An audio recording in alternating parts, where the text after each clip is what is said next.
welcome to Curly Brace, a political podcast made by developers. We're here to discuss current world issues from our perspective. My name is Rocket. I am a software engineer specializing in back-end automation. Hey, this is Red, software engineer with a focus on AI.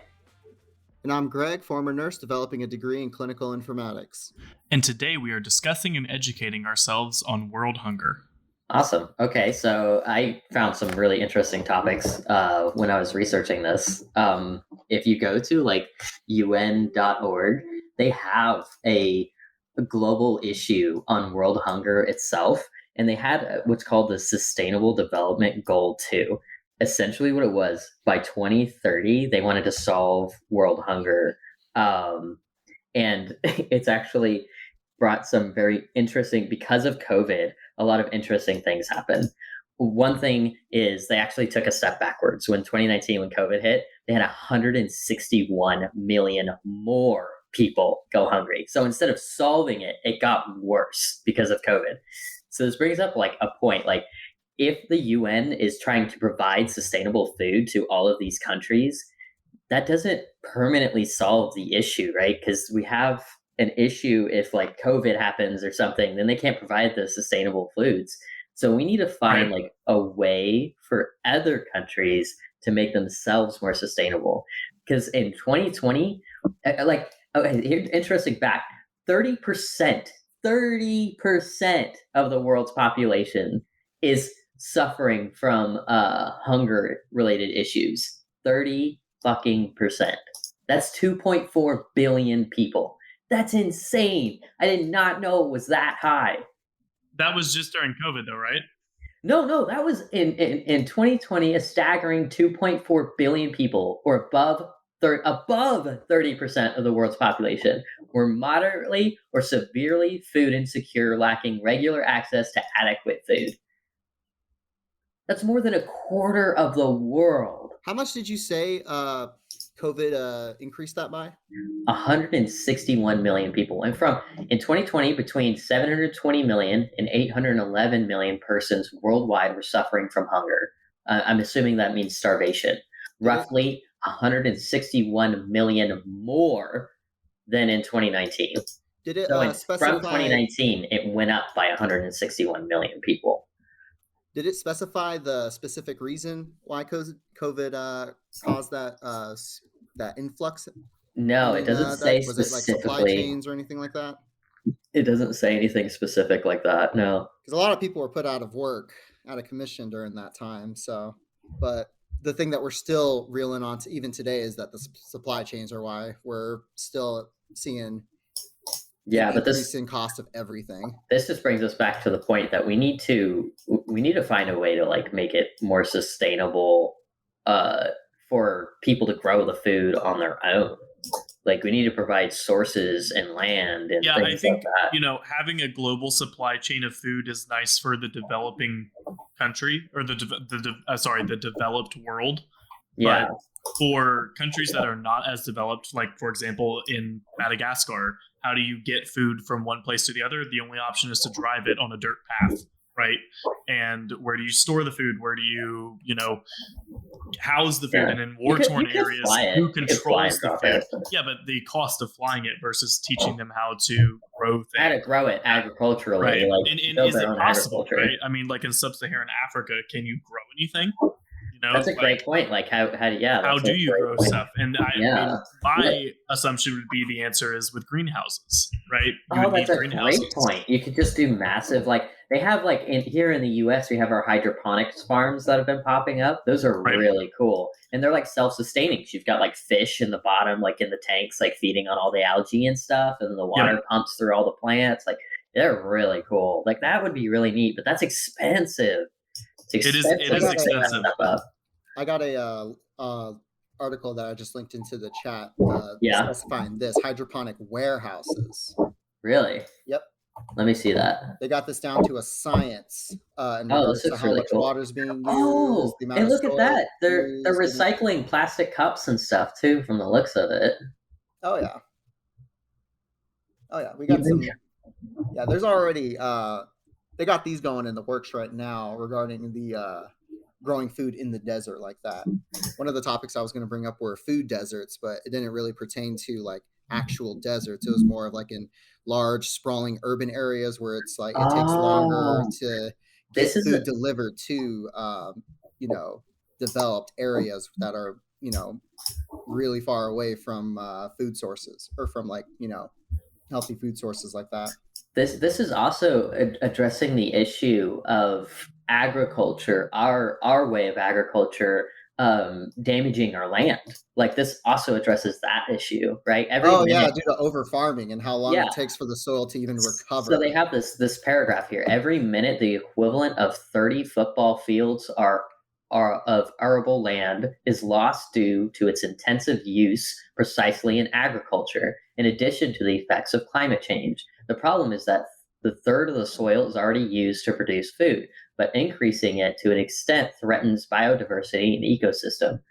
And according to the World Agriculture Organization, it takes 1,000 years to generate the top layer of 3 centimeters of land. 1,000 years to regenerate that land. Thus, according to the United Nations, the amount of productive arable land per person can be in 2050 at 1/4 the level it had in 1960.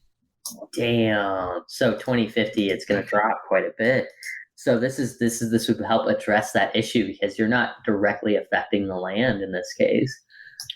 So Yeah, here's not like the natural, yeah, not the natural Yeah. occurring land. What's great about this idea too behind hydroponic warehouses and stuff like that is that it's a controlled environment. So there's fewer pesticides, fewer urban fewer chemicals being used to Yeah, that's a good do that point. because you Yeah. can keep all the pests out just because it's in an enclosed area. It's not open to the elements like hail, drought, That's a good point. overwatering from like, you know, excessive rainstorms, which a lot of farms are having the opposite issue where there's just not, you know, as much water as there used to, as much rain as there used to be. But in Yeah. a controlled environment like that, everything's controlled. The amount of sunlight, the amount of water, and you can minimize the amount that's needed um, to do it to prevent it from overwatering or from just wasting water. And you don't have to use pesticides or anything like that. I wonder if this is part of the UN because they mentioned the UN in the article you linked. So I wonder if this is part of the Sustainable Development Goal 2 Zero Hunger by 2030 UN thing.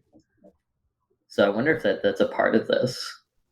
I didn't see anything regarding that. I see the WHO, or no, actually the World Agricultural Organization. Yeah, and then they mentioned But the United Nations as well. oh, that's just a stat. According Oh to the no, you're right. UN, the You're right. amount of Yeah, yeah, yeah, you're right. That's just a stat. it's just That's like not. if we keep continuing the way we go, productive area We're of gonna land per jack up our land. person. Yeah. Yeah, we're gonna jack it up pretty bad if just to because they gotta turn over the land once they you know, reap the harvest to get ready for the next one to get the food out. And Not just this is because, you know, we need the food, not just because, you know, we got to keep people fed, but because, you know, the farms have to be profitable enough to, you know, stay in business so they can keep doing this. So this is great and all, but again, we're really pigeonholing ourselves into talking about just vegetables and fruits, right?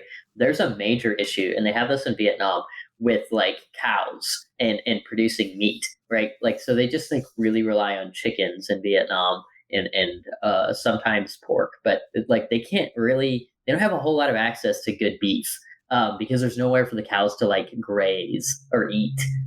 So they can't like they have cows, but they're like not very good beef, and it's like scarcity and like so you're really just eating chicken, and it's that's it. not good beef. Like, is Like it just because of it's all the just filler they're filling them, or yeah, is it yeah, it's just because all the filler. Like it's like when they make the beef, it's crap. Like it all tastes like crap. And the only good beef, believe it or not, is like there's this small little restaurant I went to, and they served like I think it was a baby cow meat, and it was just like really tender. But that was it. That was the only way they could get it tender was to like kill it when it was a baby. uh similar Yeah, to lambing. yeah. can I just bring up that it's still crazy to me. I was donating plasma a few months ago, and one of the questions I ask you is, have you been to the UK recently? The Within a certain amount UK. of yeah, they're still screening people for mad cow disease. Oh wow. Mad cow disease was like an 80s thing. back when it came out, right? Like, yeah, it says here it started in 1986. They're still screening people who came from the UK or who spent a significant amount of time, or a significant amount of time. Like, I think it was a couple months, and they were like, it was like, yeah, if you been there for a certain amount of time recently or anything like that, then you can't be donating. Oh, They're still worried about mad cow. I only bring it up because of how, like, weird that we is. know how mad cow was started. It was from cows being fed other cows. Yeah, it's trippy. God, you know what? Rocket was telling me earlier he did something with Chat GPT to look into the issue a bit. I did. Let's see what AI has to say about this. And so I was going to start with that, but then we started talking about some other really interesting stuff. So yeah, how do you end human suffering from hunger? Well,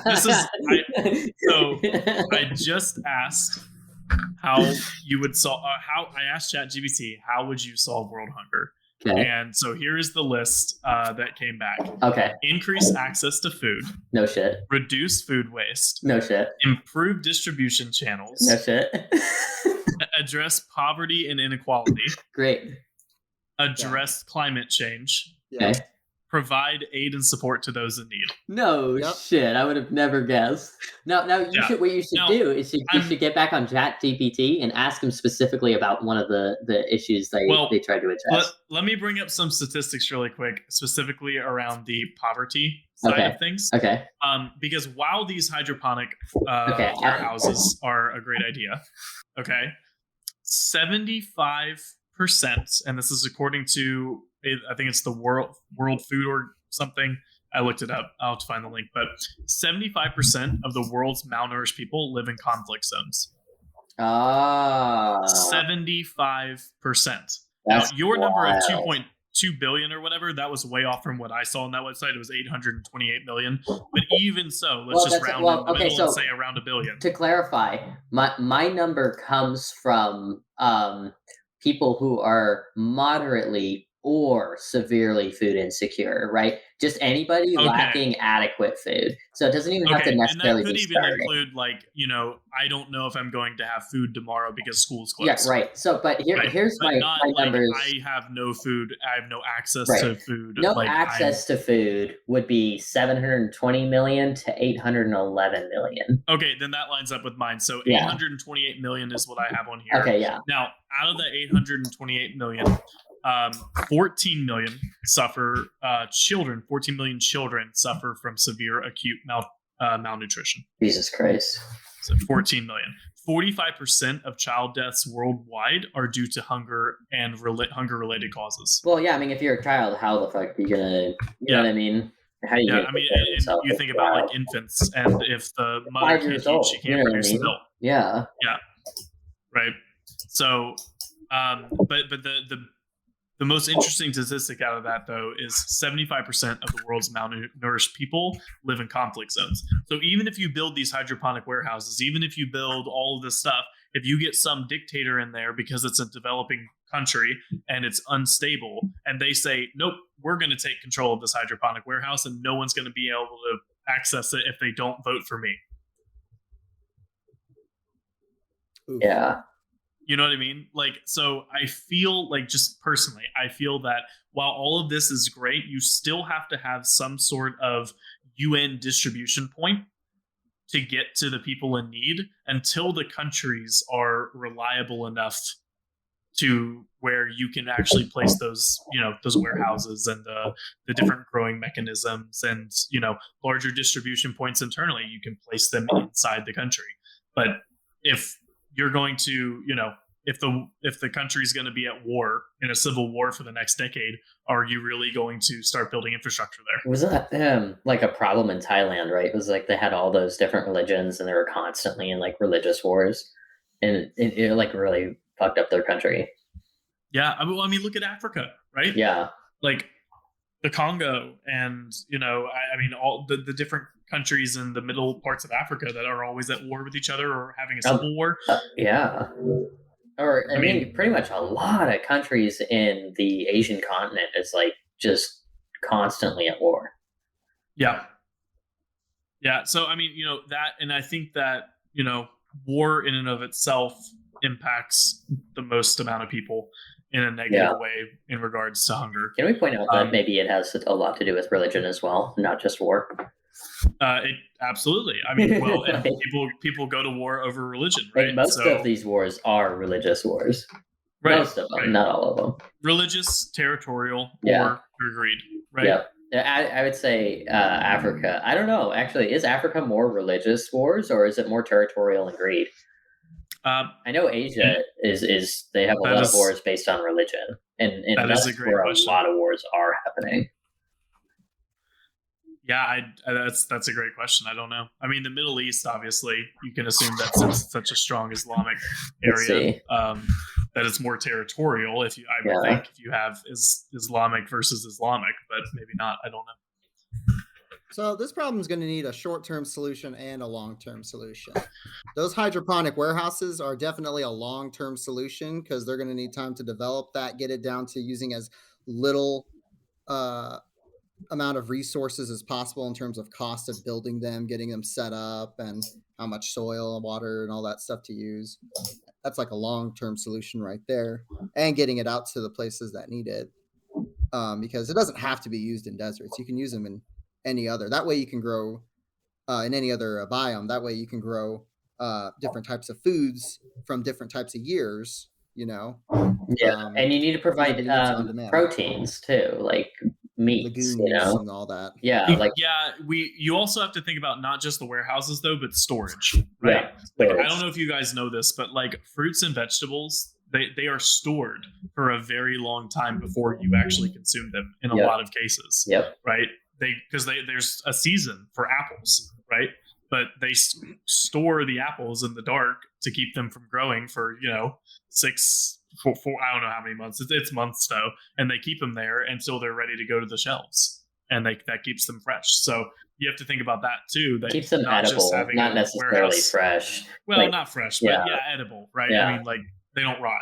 So you have to think about that too. But I agree with Greg. I think that's a long-term solution. I think that a short-term solution to start helping, it's going to cost a lot of money. It's a lot of money. How do we provide these resources to kids who can't or don't even know to take care of themselves, right? Like, how's a 5-year-old going to know to go and find one of these hydroponic fucking plants to get started? Well, to start with the kids, and to start on the easier path would be from let's start with like the developed nations.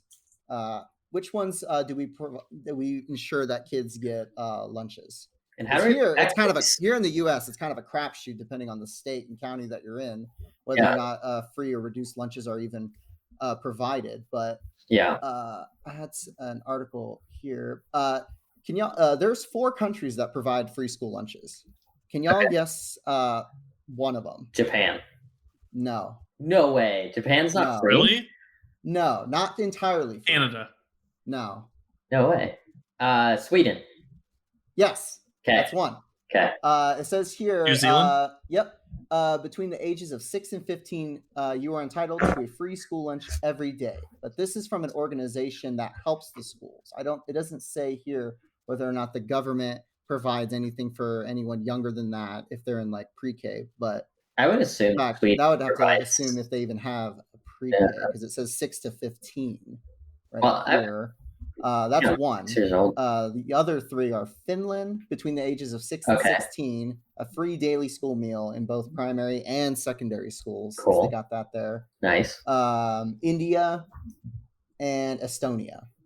And then it has on a side note, it has US, but it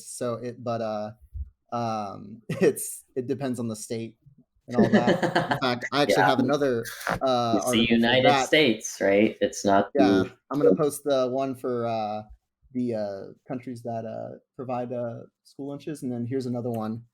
This one is in regards to the states that provide here in the U.S. Okay. It's all over the place depending on where you're at. Oh, never mind. It's not even going to show up. I'll post this other one instead. But yeah, only 4 countries, and we're not even one of them. Yeah, I guess my thing is in a super poor country, are the kids even going to school, right? Yeah, That is yes, true. they This are. does rely. Right? That's why I started on the developed nations where Yeah. There they're are providing it to schools. schools. There are schools, but the problem is the education is trash, right? Like Yeah. in Vietnam, they have Well, but even schools, but their if you just education is ignore the not there. education aspect of it and just focus that it's like a place for your child to obtain food and spend 8 hours, right? Even if Right. they're not getting Yeah, any but education, even it's literally third world just countries, undeveloped countries have like public schools. right. That's what I mean. And so Yeah. even if the education isn't a quality education, Yeah. it still provides a means of delivering food to communities. That's a good point. Right. Yeah, you could rely on their public education system to help, Distribute food to distribute the families. food. Yeah. And even the ones that do, it's this goes back to the religion part of causing some issues as well. It's not equal in terms of like the distribution and all that, because India, Right. like countries like India, they have like a caste system based on religion. So like if you're not within the right caste system, you're not going to get access to the best schools or even like any schools if you're in a very You get an congested A5 Wagyu area. lunch, you get a potato.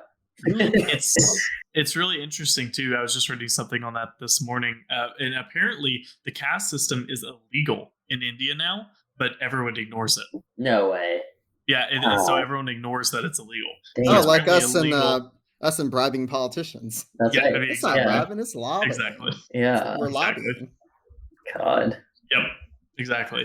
So, discussing the United States specifically and what we contribute to the global food supply, I wasn't able to dig into more exports really, but one of the largest ones that we export is food grain, and out of that is wheat. Really? So the United States produces 2.2 billion bushels of wheat per year. Damn. 2.2 billion bushels. Do you know how much? That's actually almost the same as China. Bushels does it take to make like a loaf of bread? Yeah. Well, so let me explain it like this. So the U.S. is left to export 1 billion bushels of wheat per year. So we use 1.2 billion bushels. Yeah. Yeah. Now, how many bushels do you think the world consumes annually? I don't know. We produce 2.2 billion, and we personally consume 1.1 billion. So how many billion probably bushels? 2 billion, 3 billion. 29 billion bushels. No way. I didn't think other countries ate that much bread. Yep. 29 or billion use that bushels. much wheat, I should say. That is the total. I did the calculation because it is 30. It's about 36.7 bushels per metric ton. There's that book that discusses how wheat, the plant, actually domesticated humans. Not humans domesticating wheat and like building agriculture. It's like wheat convinced humans to agriculturally grow and spread itself. It was like a book. Yeah, they saw the long grass. They're like, "What the fuck do we do with this?" They were like trying to eat it raw. Like, nope, maybe we grind it up. Well, what I'm saying is there's like a book that brings up a theory that essentially wheat tricked humans into growing a crap ton of it.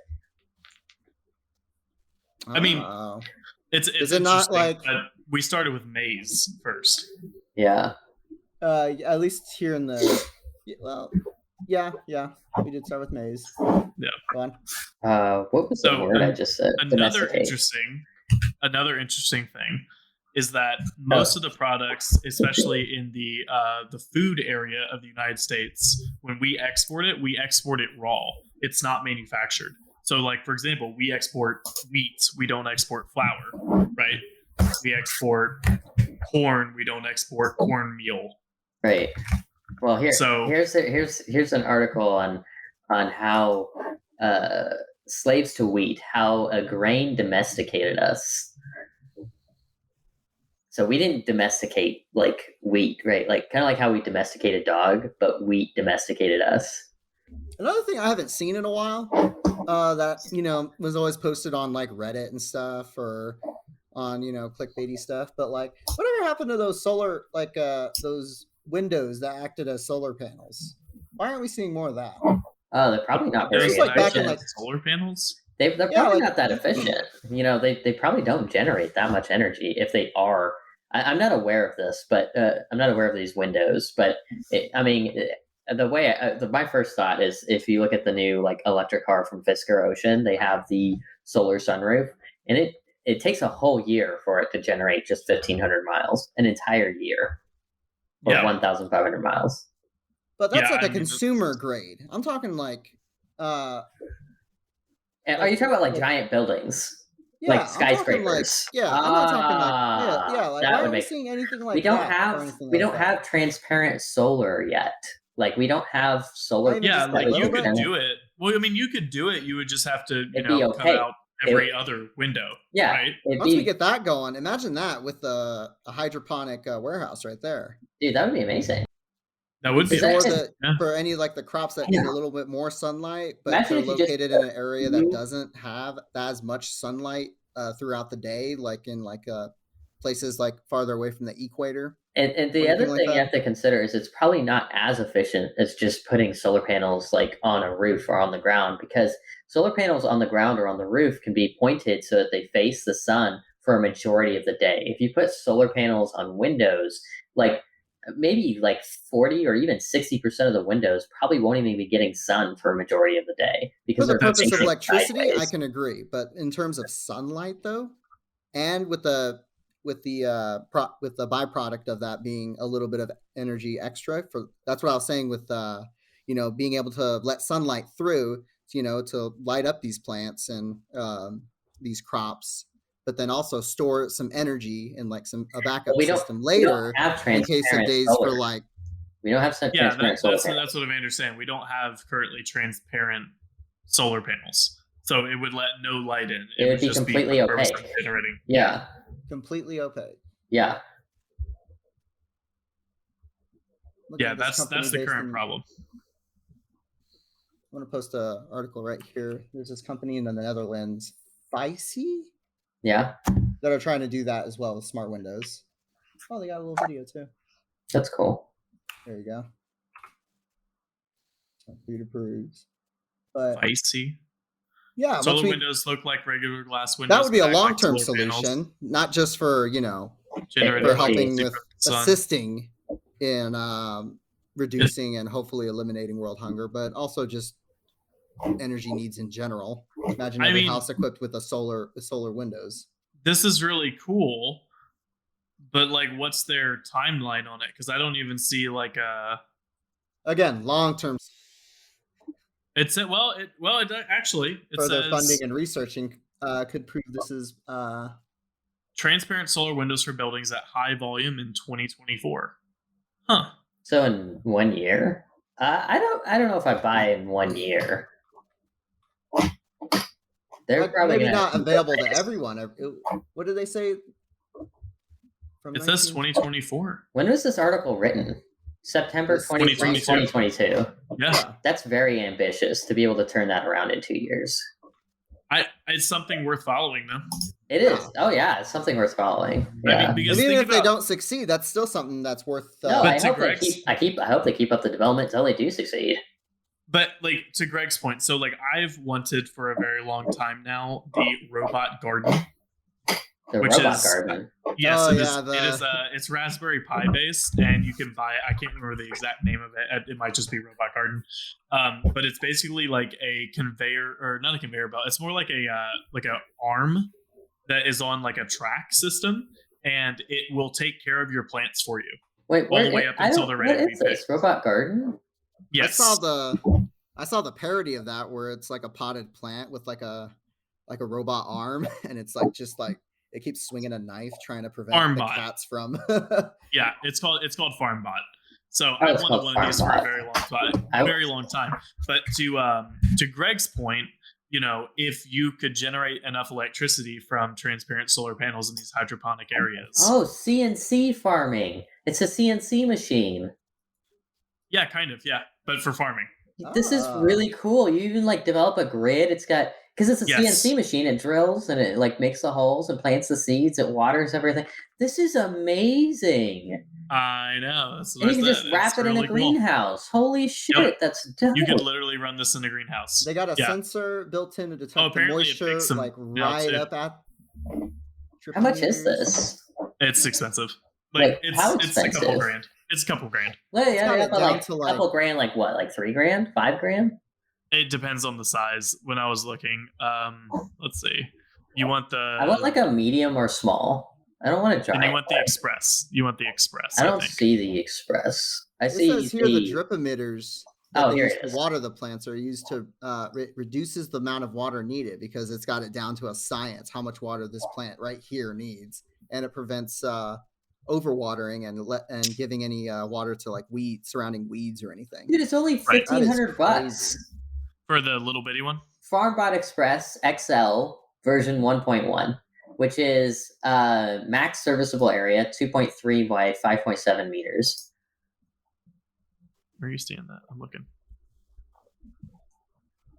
Oh, I see. It's just in some dude's backyard too. This isn't like a This is really Yes. like some fucking startup's cool. proof of concept. This is just some Holy guy shit! making I'm it. bookmarking this. I'm gonna get this. So yeah, I mean, so that's that. But on a much larger scale, you could basically automate, in theory, a 1 acre hydroponic You warehouse. totally could. You could probably just build a few CNC machines. You know, just Interstellar predicted the future. yeah. They did a lot of research Engineers, for we that need movie, though. farmers. Interstellar. They did a whole lot of research for that movie. Well, So- how many engineers does it take to replace all of the farmers in America? Holy shit, probably a lot. Fraction. Fraction. Yeah. I mean, is it John Deere? I think it's either John Deere, New Holland, or one of the tractor suppliers is already working on automated tractors, So it's completely driverless. three I think grand. John for the Deere is big one. busy with trying to prevent farmers from even working on their stuff still. Probably. Yeah. So it's $3,000 for the big one, apparently. $3,000. I'm Yeah. looking at this one right here. That's just 1,500. Yeah, the 1,500 is the Express. If you want the big one, the FarmBot Genesis. Oh, the Genesis. 1.6, it's $2,999. Gotcha. Oh no, John Deere. According to the BBC, John Deere has agreed to give U.S. customers the right to fix their equipment. Oh shit! Keyword U.S. U.S. customers. Yeah. Yeah, John Deere's global, but at least for the U.S. farmers, they I can mean, repair their stuff without. Don't we have the them right trying to steal. repair law? Like they don't have the fact that they came out and they're like, yeah, I guess we'll let them do it. It's like, no, there's fucking laws that. What do you mean you'll let us do You know, one word: lobbying. it? I mean, you guys do know about Ferrari, right? I heard about Ferrari back when who was it? It wasn't. Was it Daft Punk? It's been a couple of people. One of the All they want to do is paint their Ferraris, and then they get sued by Ferrari. because it's like yeah, That's crazy. That's that has to be a terrible. publicity thing. That can't be a legitimate like. It's legitimate. They do not want you painting. Have they ever Ferrari. enforced it? Oh yeah, yeah. They'll sue you. They'll straight up sue you if you change your Ferrari, because it's part of the owner's contract or whatever. I guess when you sign it. Yeah, but in America, we also, I mean, we have rights that protect us. It's not like the average customer can get a Ferrari or needs a Ferrari. Yeah. So. Yeah. But I just think it's funny because Lamborghini On the hierarchy of priority, that's at the very bottom. We have to protect the Ferrari customers. Kids can't. What were we talking about again? Starving people? No. What about these Ferrari guys? Kids don't have a reliable source of food depending on their state and county. Can't paint my Ferrari? What? We were just on the Why John do I Deere even thing. pay taxes for? Yeah. I can't color my damn Ferrari. Exactly. Get a waifu wrap. Dude, a waifu wrap on a Ferrari.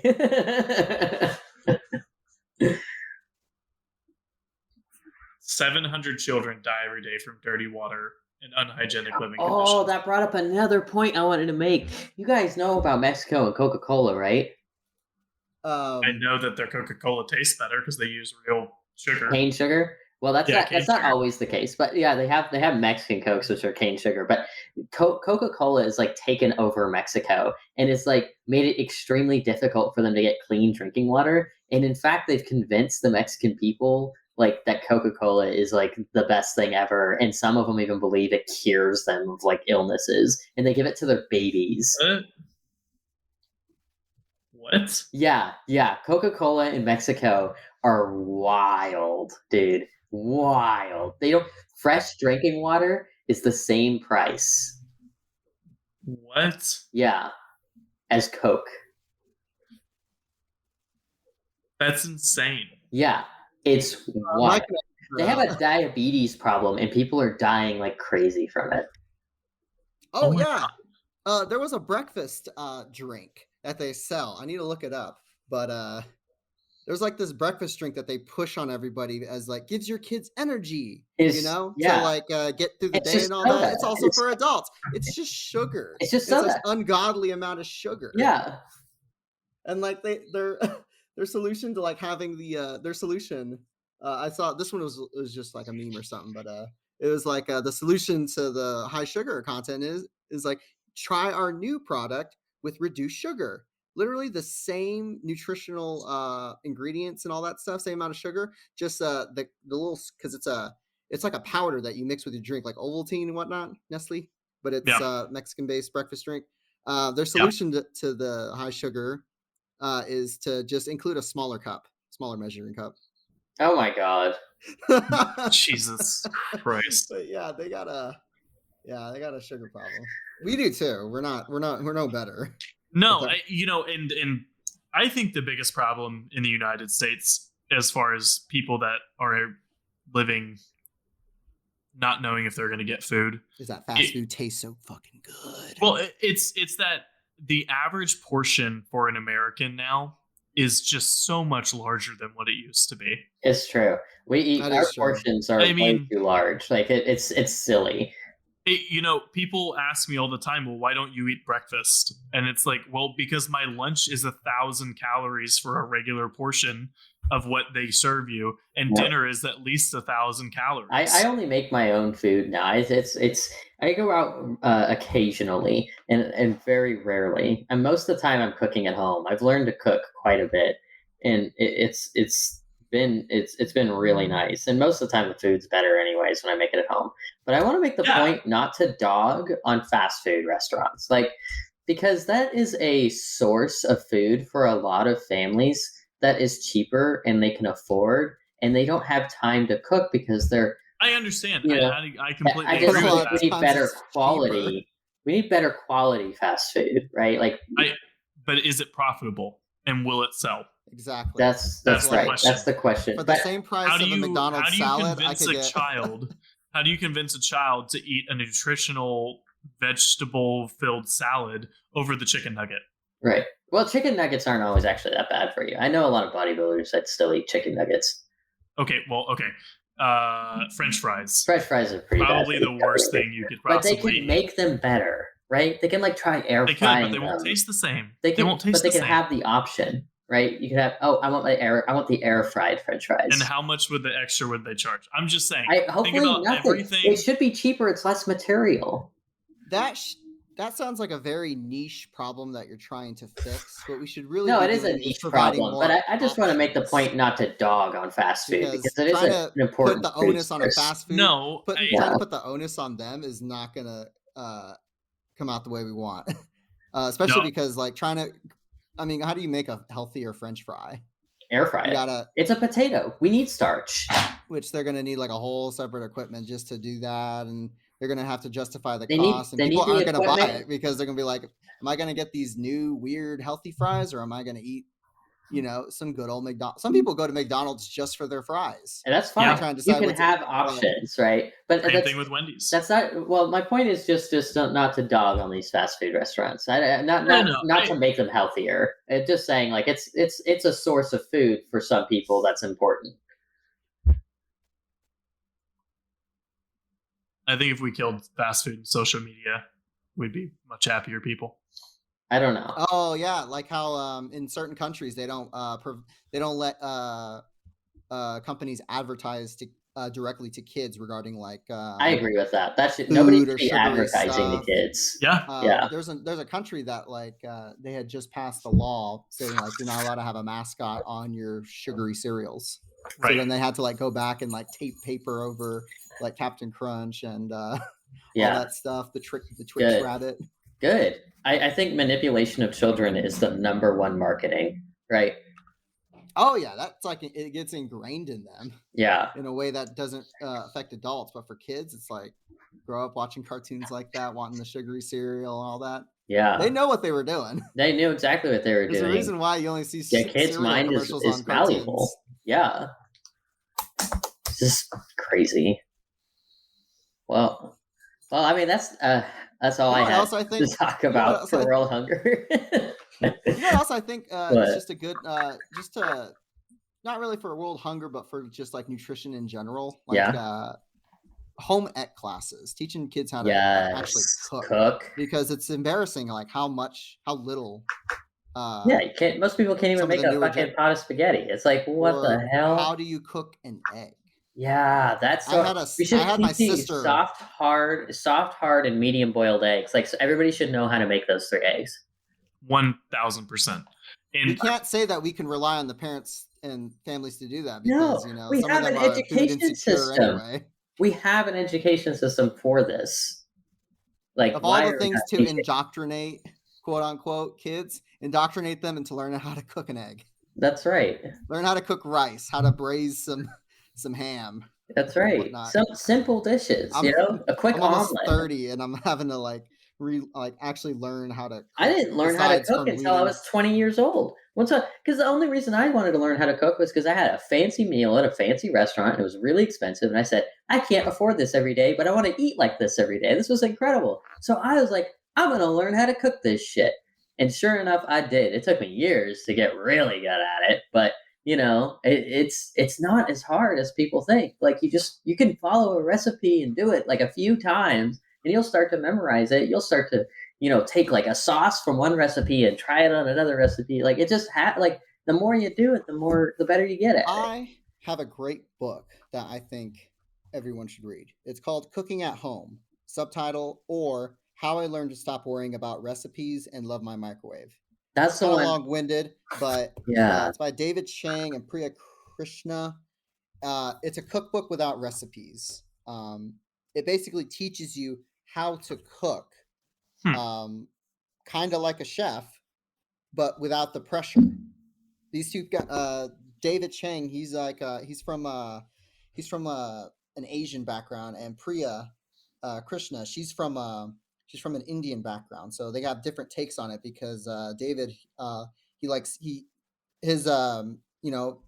his food it's meat based. A lot of it's meat based, and Priya's is more vegetarian because that's the household she grew up in. But it's a fun book. It's not a dredge to read to like get through. It's fun. It's colorful. It's got they bring in I wouldn't say guest speakers, but like they interview like food scientists and health safety experts to like debunk some myths about cooking and food in general. Yeah. All that stuff. That sounds awesome. Like, there's a section on like how to cook meats, and they bring in this guy who has like 20 years background in food safety. Damn. For food factories and stuff like that, and he debunks the myths about cooking until the juices run clear, like with chicken and stuff like that. It's like I wouldn't really go by that. Yeah, it's more like it's like when people don't understand the everybody says, oh, I don't like blood in my steak. There's no blood in your steak. It's hemoglobin. It's completely different from just straight up blood. Like it's safe. I don't know why I keep getting food poisoning from chicken. I wait till the juices run clear. Yeah, check the chicken. It's like 120 degrees. Yeah, no chicken. Yeah, but no, this is like something that I wish I had taken an interest in sooner, because they started out making this book as a cook, like a generic cookbook, but the way it started was with like Priya was basically helping David write it, but he's not given, when he's cooking stuff, he's not given any like specific measurements or anything like that. It's like, just throw some cayenne pepper here, a little bit of white pepper there, a dash of some agave syrup. It's like, why are you not using any measurements, dude? And he's like, well, I mean, it's just cooking. If I use the exact measurements, then people are only going to be able to taste it the way I like it. Yeah. I keep it open ended so that they can do that. I teach them. I tell them like how to do it. Yeah, They just teach how to don't do overdo anything. Like of it. yeah, just put however much you think is necessary, which is it's always never that much. It's always keep it like a tablespoon to a teaspoon, depending on how strong the seasoning is. You always tell how strong a seasoning is just by smelling it. Oh, okay. Yeah, so if you smell it and it's really strong, probably stick to around the teaspoon around, and The you'd point be I'm fine. trying to get across with this book is to get, or just like this book, and for teaching kids like how to cook in like school and stuff like that, is to get them interested in food, so that they're Yeah, asking these questions and like, just okay, I trying want to make things. some foods, and like trying these different produce and stuff, Yeah. and then asking why aren't there more available around? You know, Yep, exactly. Yeah. why don't we have more than that? And And then just to clarify on your point about the chicken earlier, just in case anybody's wondering, chicken should be cooked to 165 degrees for it to be safe to eat. Yep, that's what. Yeah. Yep, that's what the book says. Yeah. And also, just a side thing that has nothing to do with this. Interesting how like when people like ask for like a. Have you ever had someone at a restaurant ask for like a rare burger? No, not a No. rare burger. Medium No. rare. Medium rare is usually as low as they'll go. Yeah. Yeah, I had an uncle who like would eat like rare burgers, like it was some like some like manly thing with that. That's It's like, oh, disgusting. yours is overcooked. It's like, what? It's like a little You peanut gotta butter. Like, kill it's got to some get of it the rare. surface bacteria and stuff. Like you've got to make sure it's Exactly, safe to because it's eat. not like ground beef. Yeah. Ground beef isn't like a steak, because a lot of the bacteria is like on the outside. It's trying to Right. penetrate in. That's why when you Yeah. dry age it, they cut off the edges, Yep. and that's or like the surface of it, like maybe like a quarter of an inch or up to a half, and it's safe to eat. Ground Yeah. beef ain't like that, because you're grounding it up and it's spreading everywhere. That's right. So when you're cooking it with like making a rare, like a medium rare burger, You gotta get it hot enough to at least kill surface bacteria at the very least. Yeah. just something to. It's always nice to steam your vegetables too, right? If you're gonna eat raw vegetables, it's okay, but just don't do it too much, because there is like bacteria, and a lot of vegetables release acids and different types of things to protect themselves, like in nature naturally. So it's not very good for you to eat all that. So steaming your I did vegetable not helps know kill that. that. Wait, so you're saying that my vegetables are trying to kill me? They and so I are. have They to are kill them trying to first? kill you. Yes, they absolutely Okay. are trying to kill you. There's actually a type of bean that you can eat, and if you eat this bean without cooking it, it will kill you. Like if you What? eat enough of it. What? Yep, you can eat like 2 or 3 cans. I think it was like 2 or 3 cans of this certain type of bean, and it will kill you if you do not cook it. I resent you for giving me that info, but not telling me which bean it is. All right, let me Yeah. look it up. Let me see. And I just got to avoid all beans until Yeah. you tell me which one it is. Well, I would like to circle a little bit back more to the hunger side of the food conversation. Yeah, I think one of the biggest issues, especially in the United States, is that we throw out all food when we're done with it, like at restaurants and at any food place. Oh yeah. Think about all the wasted food that is just thrown out at the end of the night. Here you go. Red kidney beans, apparently. I think that's, I don't know if that's Isn't it the right one. France that outlawed that? Did France outlaw it? France, or maybe specifically Paris, but one of those two, they outlawed. I'm gonna look it up real quick. Had outlawed throwing away.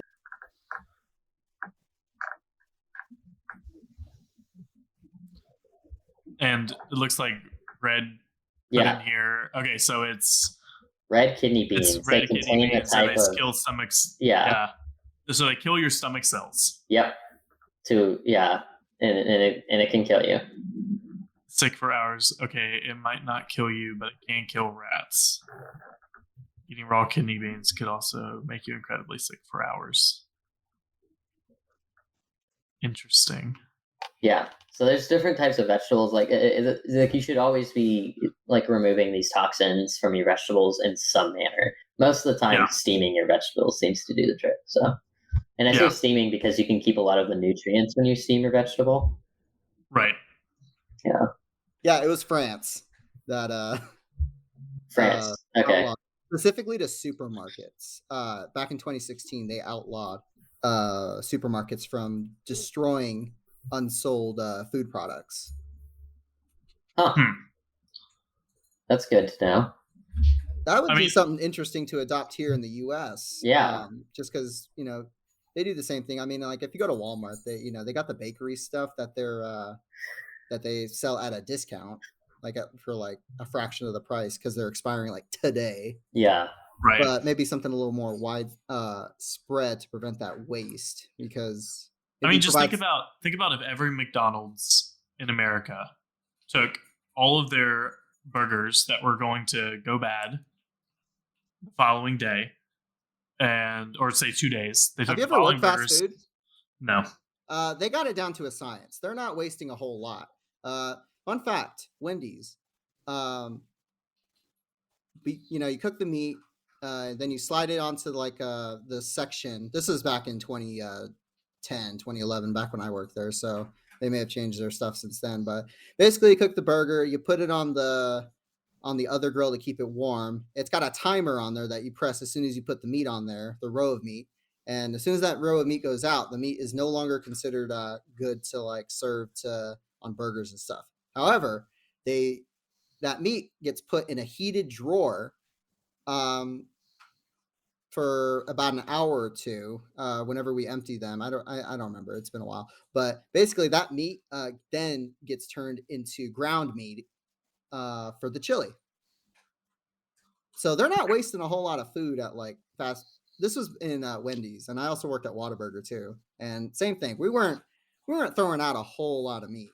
In fact, they were pretty upset when we did throw out any meat at all because we, at least at Whataburger, they had us cooking on demand. Wendy's, they had us like planning ahead, because it's served right. in like I said a row of meat because that's how they did it. Like they had if we would like do like boss would be like or whoever's up front like, hey, can you throw down a row of meat or like two rows, and then that's like eight patties right there. Yeah, I worked at Little Caesars for a little bit, and I'm with Greg on that one. They don't. Little Caesars was very very tight. They do not waste their food.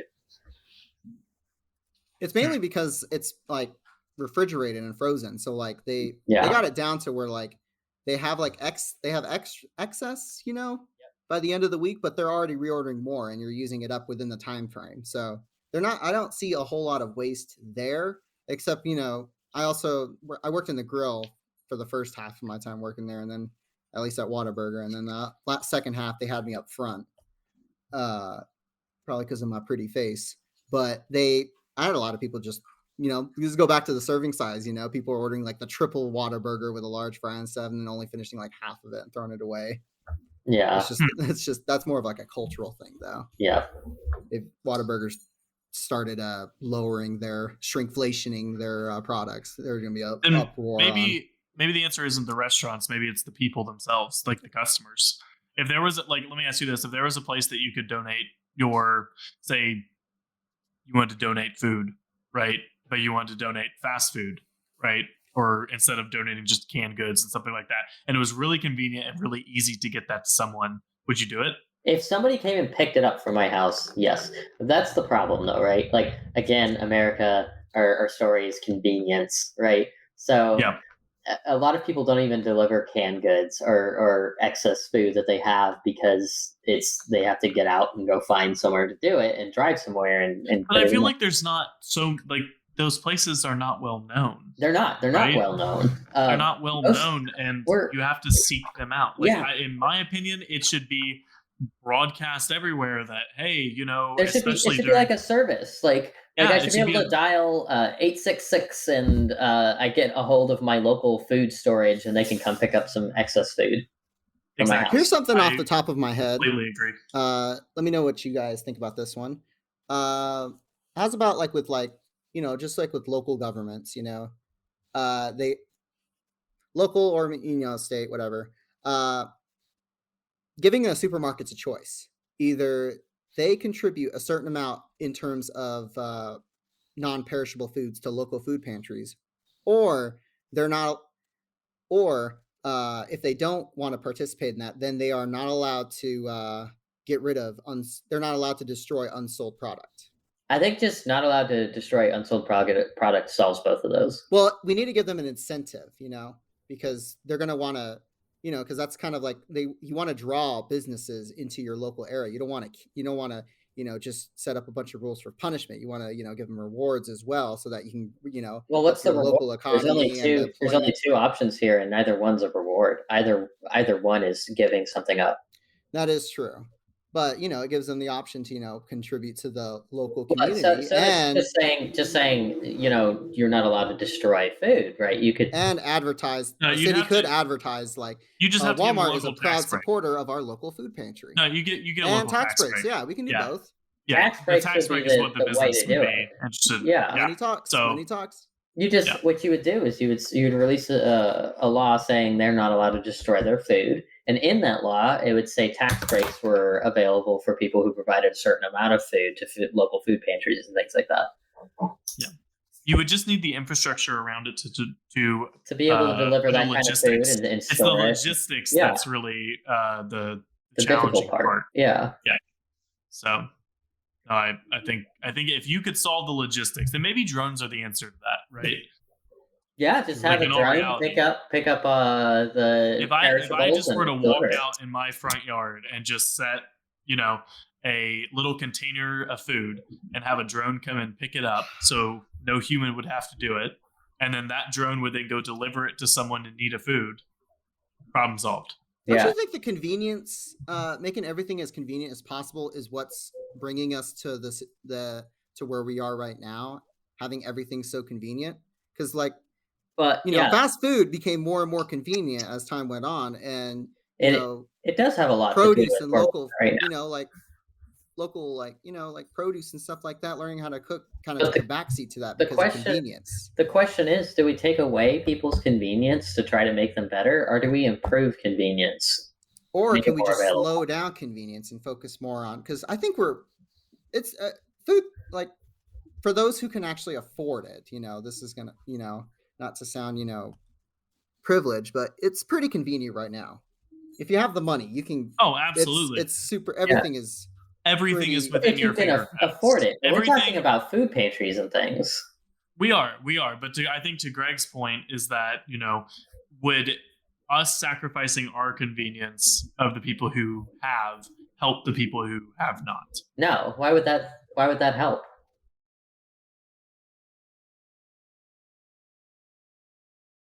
I don't know. Yeah. That's what I'm just trying to understand. The idea that I had with the supermarkets and the tax, all that was just off the top of my head. I just wanted to No. I think it's a great idea to say the supermarkets are not allowed to destroy their perishables, and by nature we can just say you get a tax break. If you donate those perishables to your local food source, and then by nature they'll do one of two things: they'll either create a scarcity on purpose to sell all their food quickly so they don't have to worry about it, or they'll donate.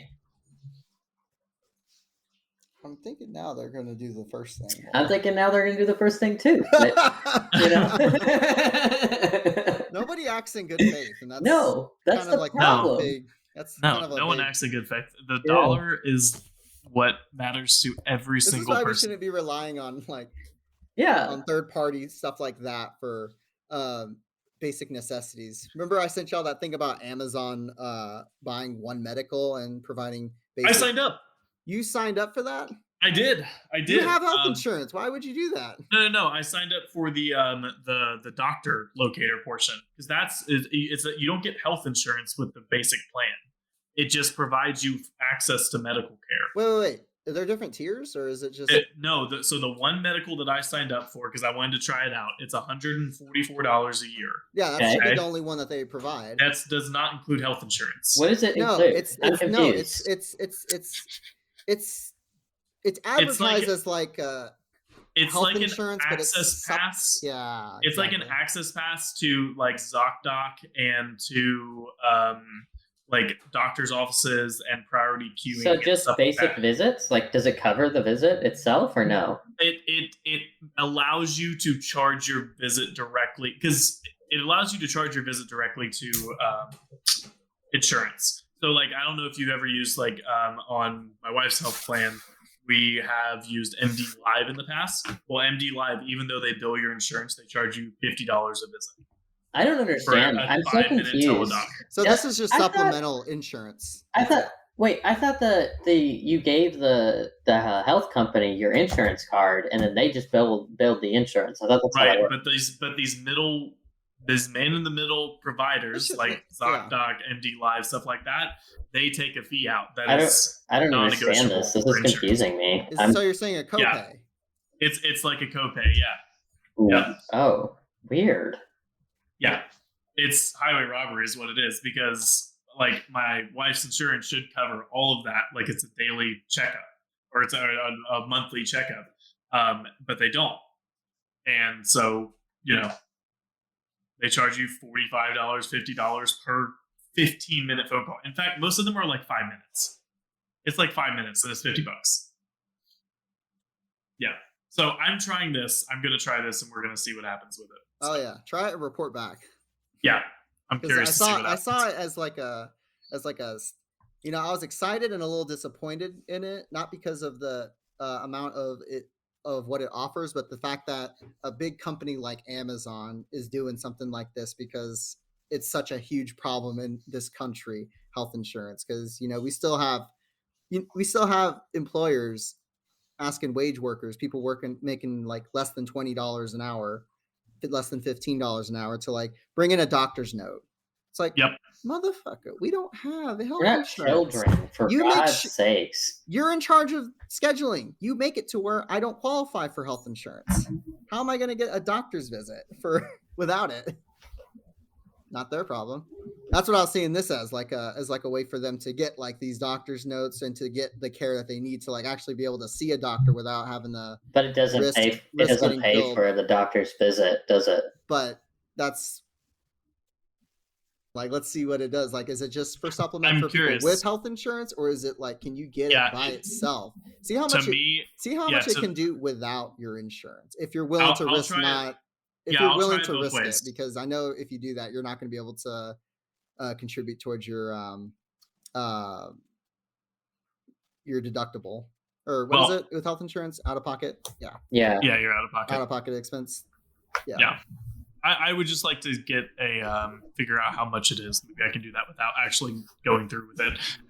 You can always ask the doctor's office, and then they'll go and like fill out the paperwork and call them and do everything, and then they'll be like, yeah, they're not going to cover this, and then you give them other health insurance, and then they'll cover it.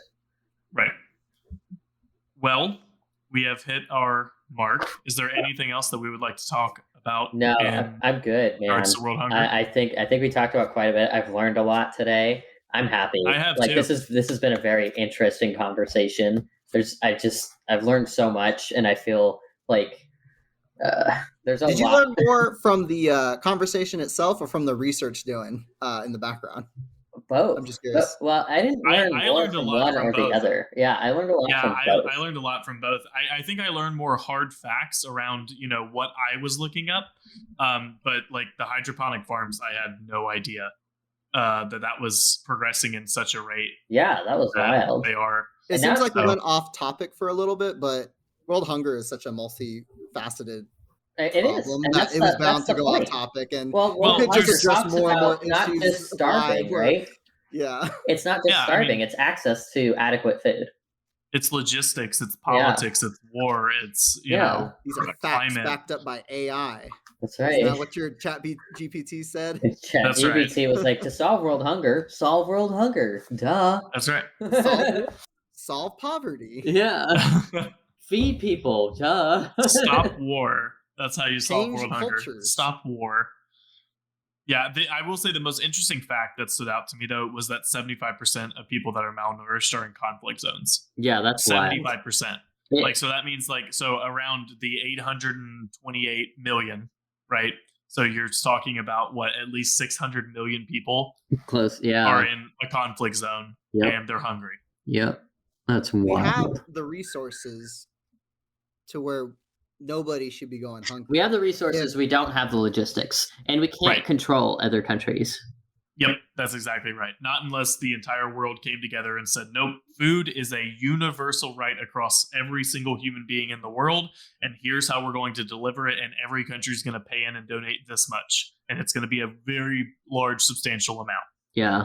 And you should, but here's something that's even more, and this is kind of where the United States stance has been previously, and under Trump it kind of like changed.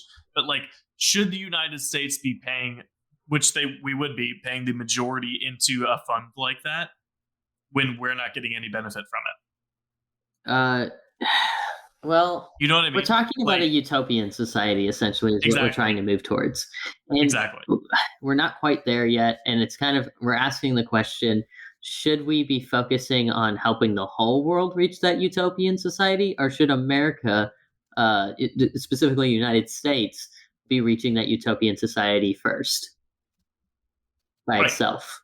And that's an interesting.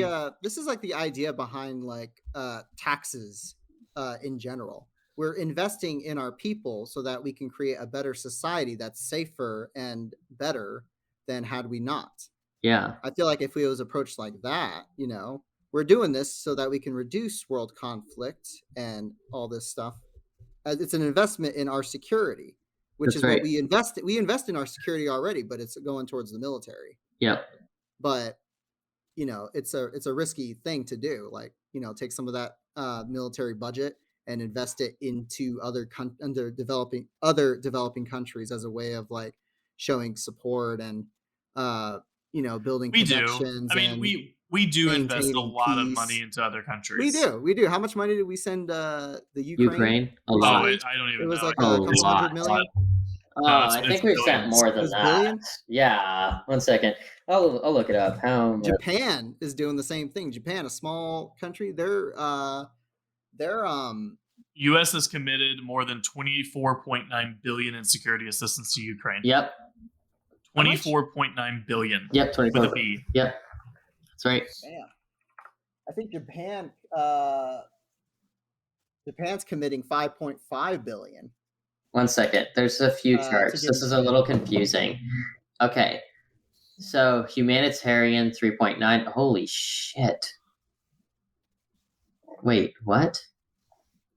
And as a side thing, since the war began, the Biden administration and the U.S. Congress have directed nearly more than $75 billion in assistance to the Ukraine. This isn't that's not just the money. That's humanitarian, assets. Financial, security assistance, weapons and equipment. Weapons and equipment was the $23 billion. Financial was $26 billion. Humanitarian was $4 billion. Wow. Oh, and we've loaned them money too. We've given them grants and loans as well for weapons at a 6% interest. Just as a side note, it's estimated that 10% of those $800 billion in PPP loans were from fraud. How much percent? 10%. 10% of 800 billion. So 800 billion. $80 billion in fraud going out to dickheads buying yachts, upgrading their houses. Those are the ones that we found out about. That's not even all of it. Like this one is estimated. Estimated. Like known and unknown. It doesn't say whether or not. All right, this has been a really interesting discussion, guys. But I think we're reaching our time here, so let's go ahead and wrap this up. Okay. All right. Sounds good. Yeah, no, I agree. Well, I guess until next time, Red, Greg, I'll see you guys later. All right. See you guys later. Later.